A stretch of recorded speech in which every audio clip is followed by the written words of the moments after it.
C'est Marina Sosnina d'abord qui a eu l'envie de contacter l'ensemble, parce qu'elle avait vu une vidéo de nous à la cathédrale de Chartres, et elle a eu envie de faire un spectacle avec l'ensemble. Donc Marina, elle est sand artiste, c'est-à-dire qu'elle travaille sur une table lumineuse, elle fait des dessins de sable colorés qui sont retransmis sur un grand écran en live pendant les concerts. Et donc on a eu cette envie de spectacle autour du Cantique des Cantiques, et j'ai entendu une œuvre de Denis lors d'un concert au CNSM, et on t'a proposé d'intégrer des œuvres à toi dans le spectacle. Oui, et progressivement j'ai été... ça m'a nourri mon inspiration, ce projet, et j'ai voulu proposer des compositions originales, je pense, pour ce projet-là. Ouais. Oui, c'est pas seulement un concert, c'est vraiment un spectacle. Au départ, on l'a vraiment imaginé en fonction de ce lieu de la cathédrale de Chartres. Marina, elle a tout de suite été très inspirée par les vitraux, et elle a eu envie d'imaginer que ces dessins, c'était les personnages des vitraux qui s'animaient sur l'écran. Et nous, on avait déjà envie d'y retourner à la cathédrale pour faire un programme qui soit vraiment pensé pour le lieu, pour cet espace et pour l'acoustique. Donc on a imaginé une trame autour de l'idée de la création du monde et de la création de l'homme et de la femme, donc avec deux chanteurs qui sont éloignés au départ dans l'espace et qui vont finalement se rencontrer pour à nouveau repartir à la fin et disparaître en ombre chinoise derrière l'écran.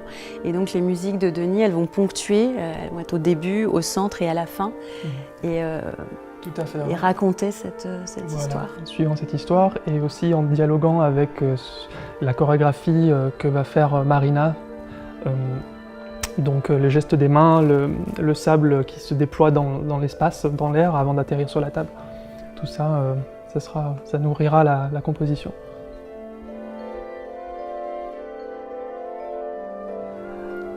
Sur de nombreux points, ce projet était pour moi nouveau et m'offrait de nouvelles perspectives créatives. Tout d'abord parce que c'était pour moi l'occasion d'écrire pour des voix solistes, pour la première fois.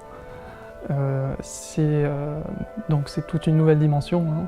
Et c'est aussi l'occasion d'écrire pour des instruments de culture orientale, tradition orientale, tels le dutar et le zarb, pour lesquels je n'ai encore jamais écrit. Et ça me pose des questions intéressantes du rapport à l'écrit, qui est un peu différent pour ces instruments, mais aussi de l'improvisation. C'est que les musiciens qui vont participer sont habitués à improviser, et on a déjà commencé à travailler sur ces questions-là.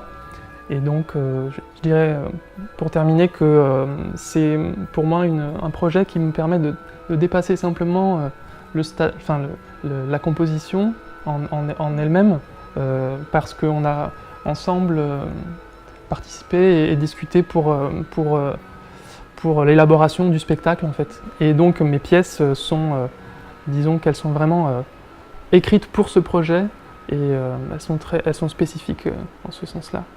On a du sur-mesure, c'est quand même un cadeau extraordinaire pour des interprètes.